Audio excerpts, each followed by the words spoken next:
చెన్నై ప్రజల కొరకు అందరూ కూడా ప్రార్థన చేయాలి. చెన్నైలో భయంకరమైన తుఫాను వల్ల అక్కడ పడుతున్న ప్రజల ఇబ్బందులను మనం చూస్తున్నాం ఈరోజు. కాబట్టి మనందరం కూడా ప్రార్థన చేద్దాం. ప్రతి సంవత్సరము చెన్నైలో భయంకరమైన వరదలు వచ్చి చాలామంది ప్రజలు నిరాశలైపోతూ ఉంటారు. వారి కన్నీటిని మనం చూస్తూ ఉన్నాం. బస్సులే కొట్టుకెళ్ళిపోతున్నాయి. మరి ఎంత ప్రమాదాలు ఉన్నారో వారి కొరకు మనం ఎందుకు ప్రార్థన చేయకూడదు? వారి కొరకు వారికి బదులుగా మన కన్నీటి కార్చి దేవుని పాదాల చెంత ఎందుకు ప్రార్థన చేయకూడదు?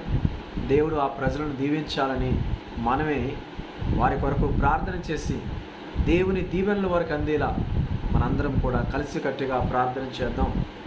వీలైనంత వరకు సహాయం చేసేవారు చేస్తూ ఉన్నారు. మీకు తోచిన విధంగా మీరు సహాయం చేస్తారని కోరుకుంటున్నాను. ప్రార్థనలో ఎక్కువగా ఉండాలి. ఈ నెలంతా కూడా మరి క్రీస్తు